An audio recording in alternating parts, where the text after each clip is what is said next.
भूतिया दोस्त। ये कहानी है मीनाक्षी और अजय की। मीनाक्षी और अजय दोनों एक ही कंपनी में काम किया करते थे और फिर दोनों ने शादी भी कर ली। उनकी शादी को 8 साल हो चुके हैं और उनका 6 साल का बेटा रौनक भी है। मीनाक्षी और अजय का ट्रांसफर कानपुर में हुआ है। मीनाक्षी कहती है, सारा सामान अच्छे से पैक हो गया है ना अजय, कुछ रह तो नहीं गया? अजय कहता है, नहीं नहीं, मैंने बाकी का सामान तो पहले ही कानपुर भिजवा दिया। पापा, मेरे यहाँ इतने सारे दोस्त हैं, वहाँ कौन मेरा दोस्त बनेगा? अरे रौनक बेटा, वहाँ भी तुम्हारे नए दोस्त जल्दी ही बन जाएंगे। मीनाक्षी और अजय खुश थे कि वो नए शहर में जा रहे हैं, नए ऑफिस में, पर रौनक उदास था क्योंकि उसका स्कूल, दोस्त सब यहाँ छूट रहा था। मीनाक्षी कानपुर के घर पहुंचकर कहती है, वाह, कितना बड़ा घर है ना अजय? हाँ, कंपनी ने काफी अच्छा घर दिया है हमें। ये देखो रौनक, कितना बड़ा घर है, अब तुम यहाँ आराम से जो चाहो खेल पाओ। पर खेलने के लिए कोई होना भी तो चाहिए यहाँ। हमारे घर के आसपास तो बस एक ही घर है। ऐसे उदास नहीं होते बेटा, मैं तुम्हें ढेर सारी गेम्स ला कर दूंगा, तुम इनसे खेलना, ठीक है? मीनाक्षी और अजय का घर काफी बड़ा और आलीशान था और एक शांत जगह पर भी था, जहाँ ज्यादा आसपास घर भी नहीं थे, बस पास में ही एक बड़ा सा मकान था।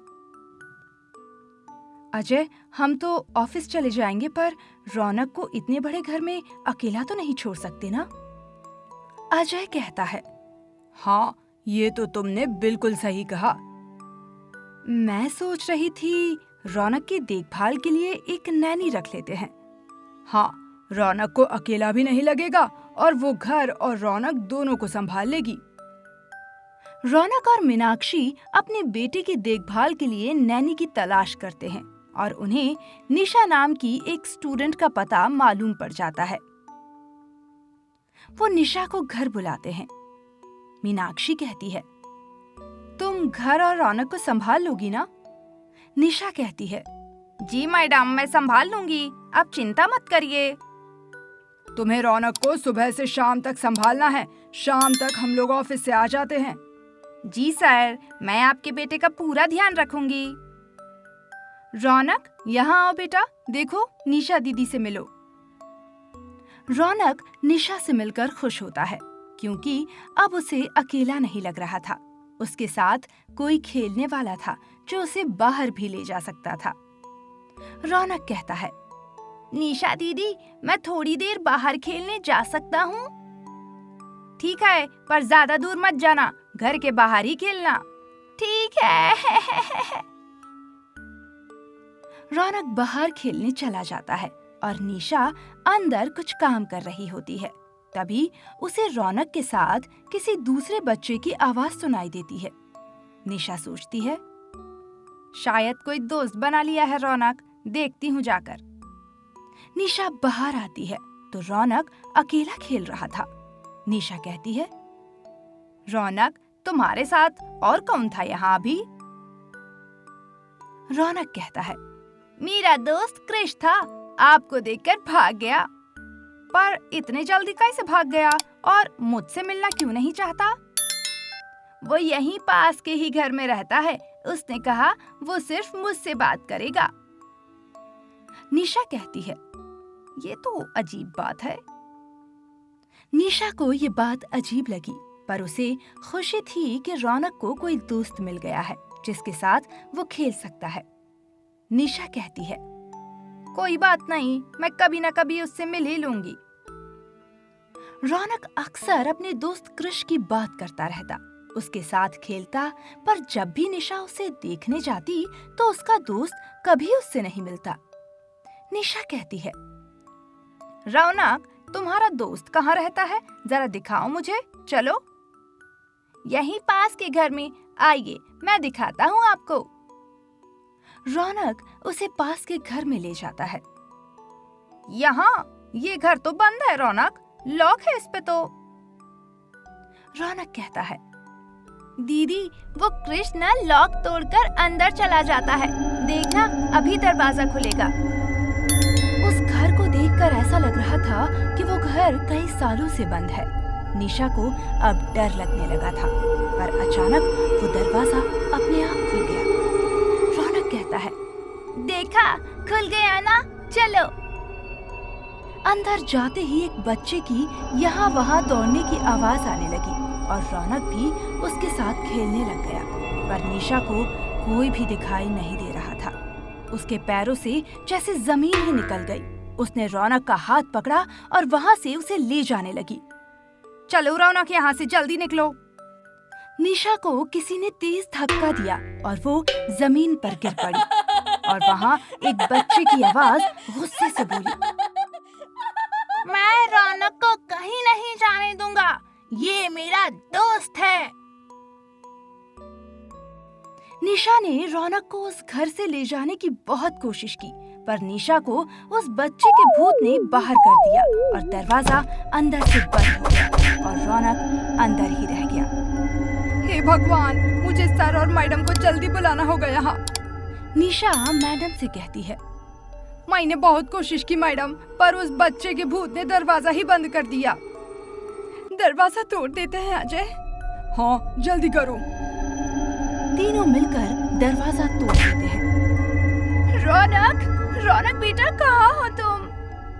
मैं यही हूँ मम्मी, ये मेरा दोस्त है क्रिश। तभी वहाँ उस घर के असली मालिक भी आ जाते हैं। तब अजय कहता है, ये बच्चा कौन है जो यहाँ घूम रहा है?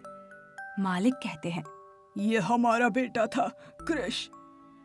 हम दोनों भी आपकी तरह जॉब किया करते थे और एक दिन हम क्रिश को घर में अकेला छोड़कर चले गए, तभी उसकी सीढ़ियों से गिरकर मौत हो गई। हम अपने आप को कभी माफ नहीं कर पाए। हमें माफ कर दो क्रिश बेटा और रौनक को छोड़ दो। तभी भूत बच्चा कहता है, मैं यहाँ किसी को चोट पहुँचाने नहीं आया। मैंने रौनक को अकेला देखा तो मुझे लगा उसके साथ भी वैसा होगा जो मेरे साथ हुआ। हमें माफ कर दो रौनक, हम तुम पर ध्यान नहीं दे पाए। आज से ऐसा कभी नहीं होगा बेटा। अब रौनक अकेला नहीं है और मैं यहाँ से जा रहा हूँ। और कृष की आत्मा भी एक सफेद रोशनी में खो गई और रौनक को फिर से अपना परिवार वापस मिल गया। ये कहानी है एक मध्यम वर्ग के परिवार की, जिसमें शंकर की पत्नी कंचन और उसकी 2 बेटियां दिव्या और काजल रहते हैं। दिव्या ने अपनी पढ़ाई पूरी कर ली है इसी साल और काजल अभी कॉलेज में है।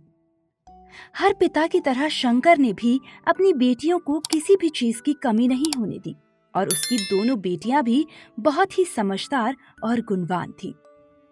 शंकर कहता है, अब दिव्या की पढ़ाई भी पूरी हो गई है, अब इसके लिए हमें लड़का देखना चाहिए। कंचन कहती है, हाँ, आप सही कह रहे हो, बेटियों को तो एक दिन अपने घर जाना ही होता है। दिव्या कहती है, पापा, मैं नौकरी करना चाहती हूँ, आपकी मदद करना चाहती हूँ।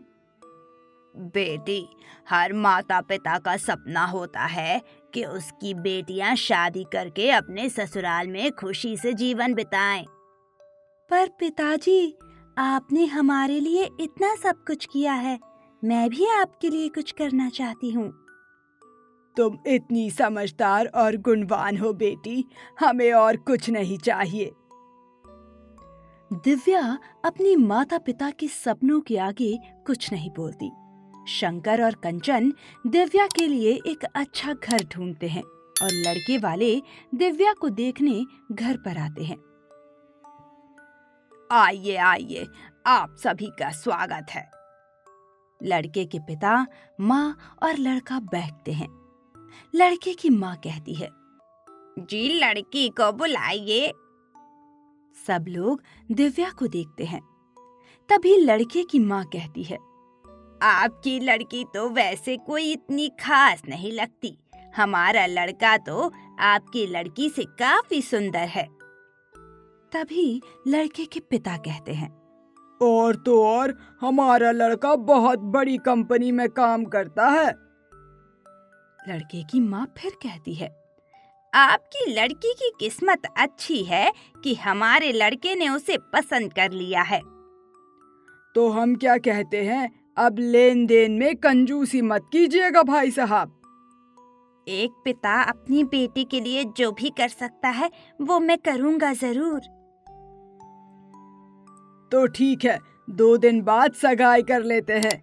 आप सगाई में हीरे की अंगूठी और लड़के के लिए एक बाइक का इंतजाम कर लीजिए। बाकी बातें तो होती रहेंगी। दिव्या और उसकी बहन काजल को ये बातें बिल्कुल भी नहीं पसंद आ रही थी। पापा, ये सब मांगना सही नहीं है। हाँ पापा, ये अभी इतना मांग रहे हैं तो शादी में कितना मांगेंगे? शादियों में इतना तो देना ही पड़ता है। तुम दोनों चिंता मत करो, मैं इंतजाम कर लूंगा। दिव्या और काजल ने अपने पिता को बहुत समझाने की कोशिश की, पर वो नहीं माने। उन्होंने अपनी सारी जमा पूंजी उनके तोहफे और बाइक खरीदने में लगा दी। सगाई होने के बाद उन्होंने अपनी लिस्ट बताना शुरू कर दी, और तो और दिव्या की होने वाली सास भी उसे ताने मारने लगी और परेशान करने लगी। दिव्या, तुम्हें थोड़ा अपने रंग रूप पर ध्यान देना चाहिए। लड़का कहता है, हाँ, मेरे दोस्तों में बहुत इज्जत है। मैं नहीं चाहता तुम्हारी वजह से वो कम हो जाए, समझ गई ना? दिव्या की सास आए दिन उसे फोन करती और कुछ ना कुछ कहती। लड़के की माँ कहती है, दिव्या, तुमने घर का काम सीखना शुरू किया कि नहीं? मुझे शादी के बाद कोई नाटक नहीं चाहिए। जी, मुझे घर का सारा काम आता है माँ जी। सब लड़कियां पहले यही कहती हैं और बाद में आलसी हो जाती हैं।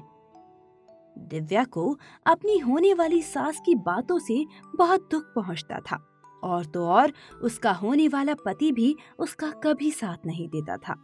दिव्या कहती है, आपको नहीं लगता शादी में आपने कुछ ज्यादा ही मांगे की है? लड़का कहता है, मैं तुमसे शादी कर रहा हूँ, तुम्हें लगता है मुझ जैसा लड़का तुम्हें मिल पाता? पर मेरे पिताजी पर बहुत बोझ पड़ गया है, वो इतना सब कैसे कर पाएंगे? वो मैं नहीं जानता, पर शादी में कोई कमी नहीं रहनी चाहिए। बस मैं नहीं चाहता कि हमारी नाक कट जाए रिश्तेदारों के सामने। दिव्या और उसके पिताजी दोनों को लड़के के घर वाले अलग अलग तरीके से परेशान कर रहे थे, पर दिव्या के पिताजी अपनी बेटी की वजह से चुप थे और लड़के वालों की सारी डिमांड्स पूरी कर रहे थे। मैं सोच रहा हूँ ऑफिस से कर्ज ले लूं। कंचन कहती है, इतना सब खर्चा कैसे होगा जी? आप उन लोगों को मना कर दीजिए पापा, हम इतना सब नहीं करेंगे। उनकी फरमाइशें खत्म ही नहीं हो रही हैं। ऐसा मत कहो दिव्या, मैं कुछ ना कुछ कर ही लूंगा। आप बहुत कुछ कर चुके हैं पापा, अभी काजल की पूरी पढ़ाई बाकी है और आपने सब कुछ इनके पीछे गवा दिया। तभी शंकर कहता है, तू चिंता मत कर बेटी। इतने में लड़के वालों का फोन आता है। लड़के के पिता कहते हैं, उम्मीद है आपने सारा इंतजाम कर लिया होगा। अगर कोई भी कमी रही तो हम बारात वापस ले जाएंगे। आपको याद है ना, 1 लाख नगद देना है आपको। शंकर दिन रात बस इसी चिंता में रहता कि वो कैसे इंतजाम करे। इसी वजह से शंकर की तबीयत बिगड़ने लगी और उसे हॉस्पिटल ले जाना पड़ा। ये सब मेरी वजह से हुआ है माँ, पापा की इस हालत के लिए मैं ही जिम्मेदार हूँ। नहीं बेटी, तुम नहीं जिम्मेदार। वो जो बेटी के पिता को लूटते हैं, उनसे दहेज की मांग करते हैं। हमारे समाज की यही कमजोरी है कि हम ऐसे लोगों को समाज में रहने देते हैं। आपने सही कहा माँ, इन लोगों को सबक सिखाना जरूरी है। अब मैं शादी नहीं करूंगी और उन लोगों को भी सबक सिखाऊंगी। दिव्या ने ये शादी तोड़ दी और तो और उन लोगों के खिलाफ पुलिस में शिकायत भी दर्ज करवाई और उसके पिता ने अब तक जितना भी खर्चा उन लोगों पर किया था वो भी उनसे वापस ले लिया। कुछ सालों बाद आज देखो दिव्या कहाँ से कहाँ पहुँच गई। वो इतनी बड़ी वकील बन गई है। कंचन कहती है, हाँ, अगर उस दिन दिव्या ने उन लोगों को सबक ना सिखाया होता तो ऐसे लालची लोगों के घर कैसे रह पाती हमारी बेटी। शंकर कहता है, उसने ना सिर्फ अपने पिता का नाम ऊंचा किया और कितने ही और लड़कियों को भी दहेज जैसी प्रथा को बढ़ावा दे रहे लोगों से भी बचाया।